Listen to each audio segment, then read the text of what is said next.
everybody on this absolutely magnificent day here on the Hancock Adams Common in the historic City of Presidents.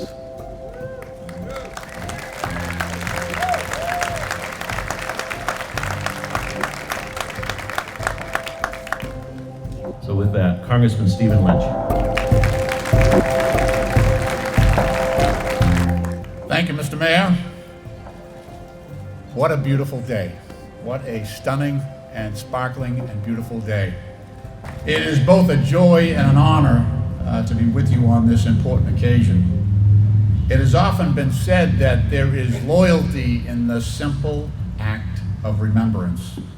And it would be difficult to find someone who is more loyal to the memories of the founding fathers and founding mothers and the history of Quincy than my dear friend Tom Koch, our industrious and relentless mayor.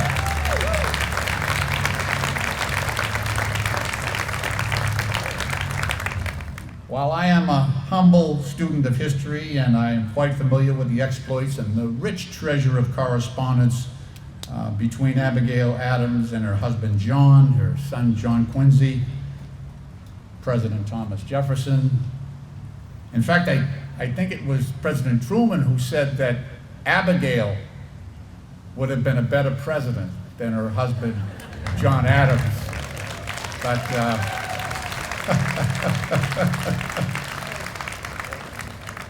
far be it from a guy from Southie to come down here and start trouble. So I'm going to leave that decision to others.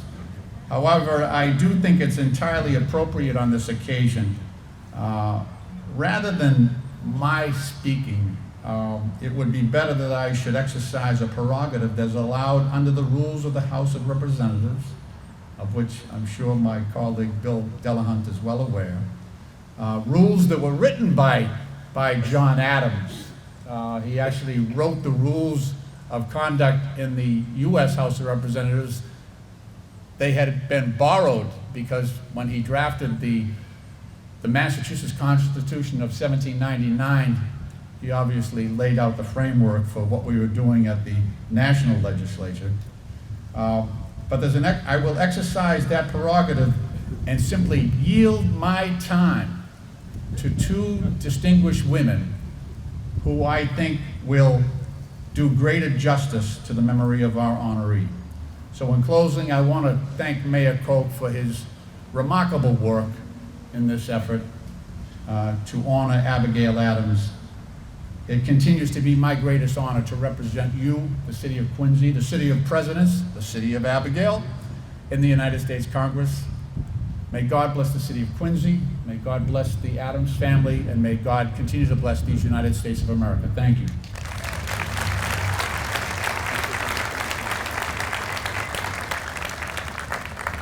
Thank you, Congressman, for yielding. That's going to be a record for you, how concise you were today. And certainly we're grateful and honored for your presence. I know each of you have a keepsake from today, the program here we have. And at this time, I would like to introduce our first speaker, Catherine Algoa. She's the president of the Massachusetts Historical Society. Actually, we connected when we started to talk publicly about the Adams Presidential Center. And we met up and we had quite a discussion. Mass Historic Society is an incredible treasure trove of the Adams papers, Jefferson papers, and so many other very important documents. And Catherine does a great job overseeing that.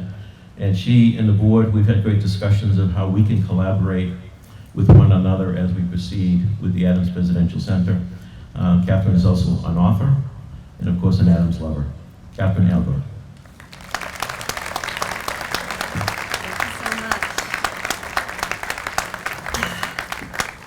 Thank you so much, Mayor Koch, for inviting me here today and asking for a few thoughts. I am so honored to play a role in this historic moment.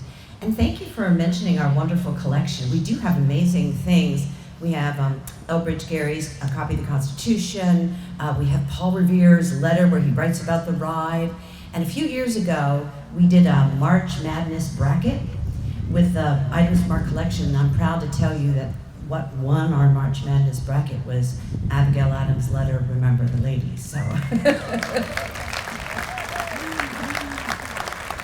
So, when people hear I'm a historian, they often ask some variation on the question, if you could go back in time, who would you like to meet? Who would it be? And honestly, I'm often stumped by this question. For instance, I am the biographer of First Lady Dolly Madison. But when I think about sitting down to tea with her, what would we talk about? What would we have in common? But in contemplating today's grand occasion, I decided I would very much like to spend time with Abigail Adams.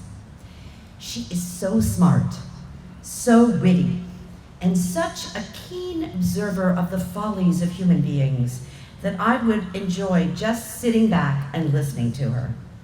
And as to what we have in common, I think it would be the importance of education. Abigail was especially passionate about education for girls. Actually, in addition to possessing a naturally fine mind, and despite the fact that she had no formal schooling, she was pretty well educated for a woman in her time. Still, she was acutely aware that her education was not equal to a man's, and she was always apologizing for her spelling, punctuation, and writing style. I'll give to her about the spelling and punctuation. Sometimes it's a little rough, but she should never apologize for her writing style. In her correspondence, as I'm sure you would agree, as a reader of it, her personality leaps from the page, and she is not shy about expressing her opinions. That's probably why I'd like to sit down and have that tea with her. She openly shared her frustration about her educational gaps with her dearest friend, husband John.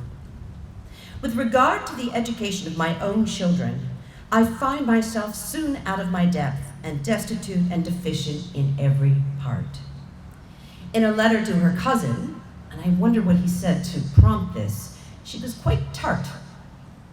It is really mortifying, sir, when a woman possessed of a common share of understanding considers the difference of education between the male and female sex, even in those families where education is attended to, and every assistance and advantage which can be procured is afforded to the sons, while the daughters are totally neglected. If we mean to have heroes, statesmen, and philosophers, we should have learned women. As a graduate of Mount Holyoke College, FP 92, and a faculty member at Simmons University, former faculty member, of course, those words resonate with me. But Abigail's concern with education doesn't stop there. She understood how important it was for boys and girls to be educated, not just for learning's sake, but to take up the work of building and securing the new United States of America. She often referred to, as she did to Mercy Otis Warren, to the rising generation upon whom the hopes and expectations of all America is fixed. And she would do so in terms that we would understand as civic responsibility and public service. As she wrote to John, I most sincerely wish that some more liberal plan might be laid and executed for the benefit of the rising generation, and that our new Constitution may be distinguished for learning and virtue. To her son, young John Quincy, she advised, improve your understanding for acquiring useful knowledge and virtue, such as will render you an ornament to society, an honor to your country, and a blessing to your parents. We stand here on this golden day to honor a woman of the past, but we should also be inspired by her as we build the future of the nation right now. Her passionate commitment to education for all, the connection between learning and a healthy polity, these are still ideals to strive for. And that means, even as we remember Abigail Adams, we should also let her life and legacy, her words and work, lead us to action. Thank you so much.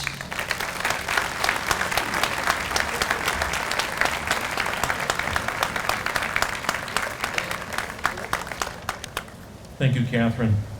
Before I bring up the next speaker, I do want to acknowledge my partner, First Lady of Quincy, Christine Koch.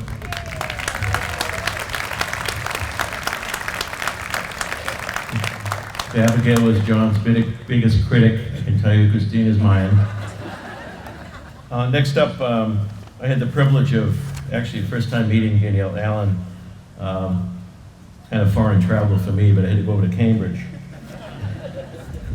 We had a lovely breakfast together, and the discussion was around the Adams Presidential Center, and she's agreed to go on as one of the founding members with Della Hunt and Craven and General Joe Dunford and some others, and so we're so grateful for that. But it was truly a wonderful breakfast. She just is an incredible person who just admits history, her love of history, her love of the Adamses. The professor at Harvard of philosophy, director of the Edmund and Lily Safra Center for Ethics, an enthusiast for the Adams family. We're so lucky to have her here today. I present to you Danielle Allen.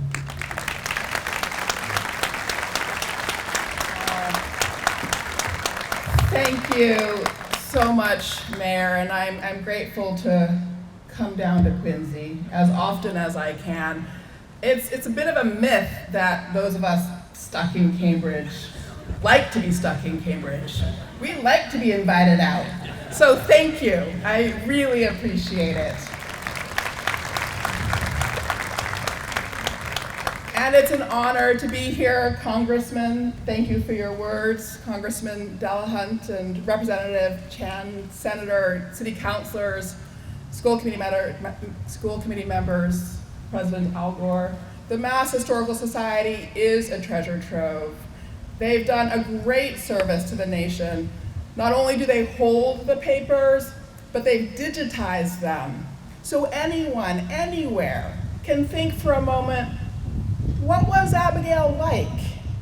And go find her voice, find her words, her story of herself. And I'm personally extremely grateful for that accessibility.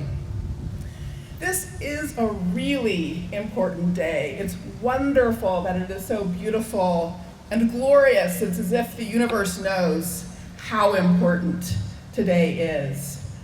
Abigail's legacy is precious, and we do have a responsibility to share it, to make it more broadly known.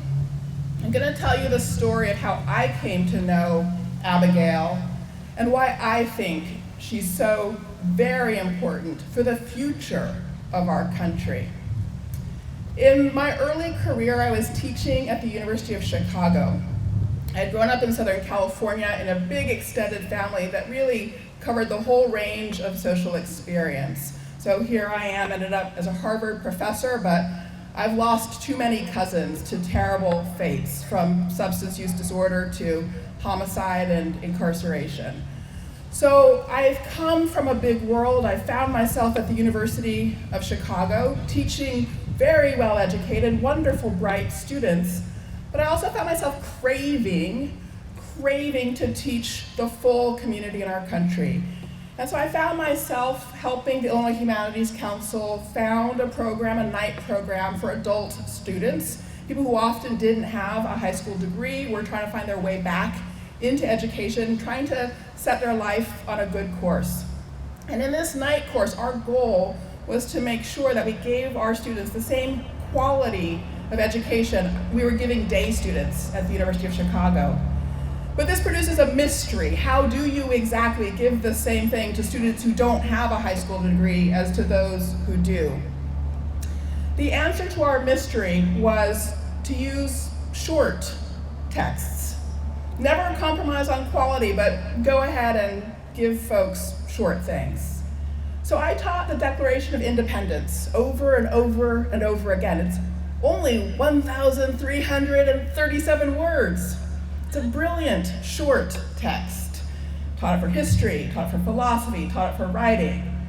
And the more I taught it, the more I came to understand how powerful it was, because my students, my night students, were struggling to change the direction of their life. They connected to it so fast, faster than my day students. The message of the Declaration, of course, is simply, when stuff's not working, you gotta figure it out together and set a new direction. When in the course of human events, it becomes necessary, and then from that diagnosis, they set a forward path. But as I came to dig into the Declaration and want to understand more deeply its commitments, its true and genuine founding commitments to equality, I found that I wanted to understand the story of this text. We all think we know the story, all right? And we all think the story goes like this. Thomas Jefferson wrote the Declaration of Independence. Well, let me tell you, small lesson from Thomas Jefferson. If you want credit for something, put it on your tombstone. His tombstone says, author, Declaration of Independence. That is why we have the story that we do. It is not the full story. John Adams was the true intellectual architect of the Declaration of Independence.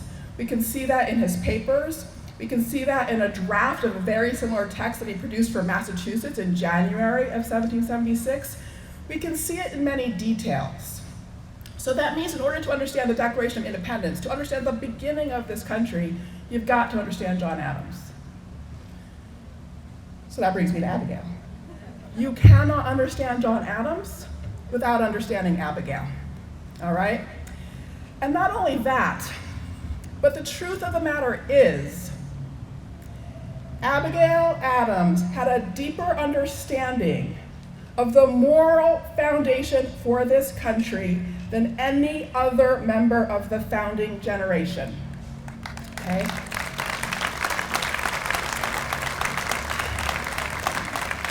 So I'm going to explain that, and I am a professor.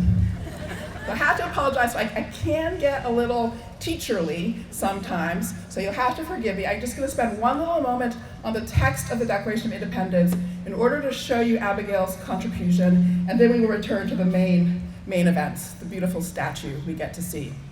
So, you all know the most important part of the Declaration, but let me just remind you. We hold these truths to be self-evident, that all men are created equal, that they are endowed by their Creator with certain inalienable rights, that among these are life, liberty, and the pursuit of happiness. That to secure these rights, governments are instituted among men, deriving their just powers from the consent of the governed. That whenever any form of government becomes destructive of these ends, it is the right of the people to alter or to abolish it and institute new government, laying its foundation on such principle and organizing its powers in such form as to them shall seem most likely to effect their safety and happiness. Now, I know we generally don't remember the sentences that long. We tend to stop after the first part, but it really is that long. It's one sentence, and the very end is the most important part. Our job as citizens is to lay the foundation on principle and organize the powers of government to bring about our shared safety and happiness. Now, this is where Abigail comes in. When John was working with Jefferson on the same committee to draft the Declaration of Independence, John and Abigail were exchanging letters. Abigail was very eager to see the revolution emerge. She thought they were being very slow. The guys were being very slow. It was kind of clear what had to happen. They weren't getting it done. So she's like over and over, John, like, what's up? It's too slow, let's get a move on.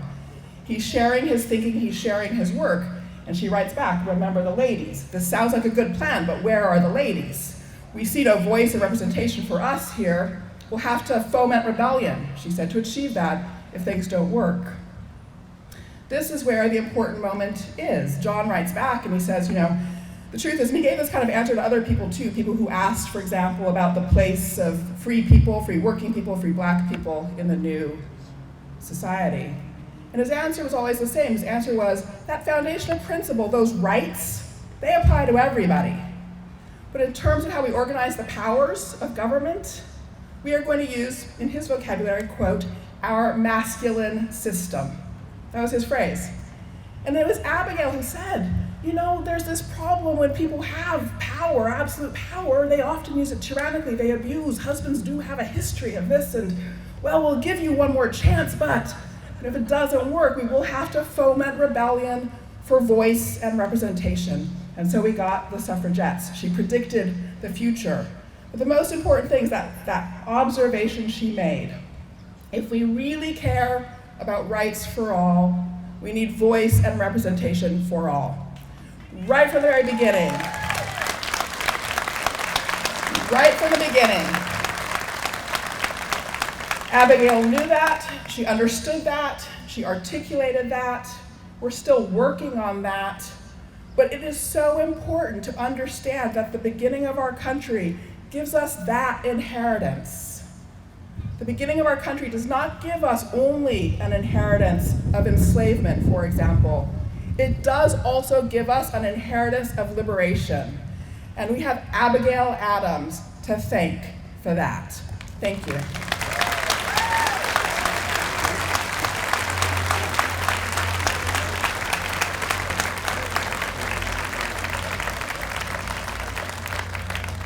That was tremendous. Thank you, Daniel.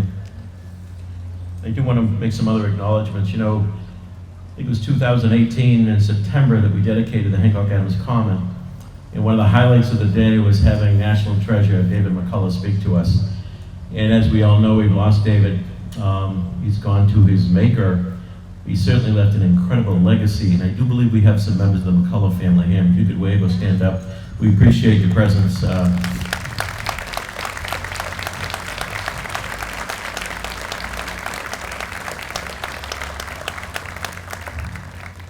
I also want to acknowledge there are a number of members, direct descendants of the Adamses. We have a pretty good dialogue with Ben Adams, who's the liaison with the family on issues relating to Adams and some of the assets they left to the city. But I know we have Virginia Beckwith and her husband. I don't know if there's any others out there for the Adams family members here. Thank you for being with us today.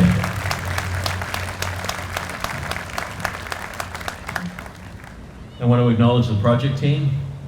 West Construction, Havison Design, Rich Houghton, the landscape architect, Woodard and Curran, United Stone and Site, Granite City Partners, and U.S. Art for their participation in actually design and creation of it. Of course, the highlight of it is the sculpture made by sculptor Sergei Yelanbekov, who has done the Adams, Hancock, and the General's Bridge areas. Also did Dwight Eisenhower and all kinds of works across the world. And it was a lady architect, sculptor, that brought him to Quincy. Penelope Jenks, famous in her own right. She brought Sergei to us, and Sergei's now a friend of our city. Thank you, Sergei. And the event committee that we have, I know it's in your program, but if you, I'd like to acknowledge them. Some are elected, some are employees, some are citizens, and mostly ladies advising me. I think in one meeting they had a headlock on me, but that's all fine. I really appreciate their work. Lisa Mola, Dagny Ashley, Mimi Balsamo, Mary Cahill, Mark Carey, Robert Damon, Alexander Elliott, and Ed Fitzgerald from the Historical Society, Claire Fitzmaurice, Amy Forsman, Amy Visconti, Aaron Glennon, Paul Hines, Emily Lebo, school committee member, John McDonald, Linda Monaco, David Murphy, Helen Murphy, Kathleen Palmer, former members of the school committee, Linda Stice and Chris Walker. Thank you for the work that created this today.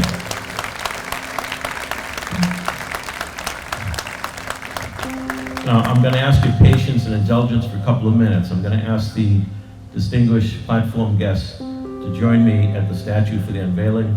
I'm also going to ask the elected females of our city to join us for that. So those, obviously, Councilors Dana, Mahoney, school committee members who are here.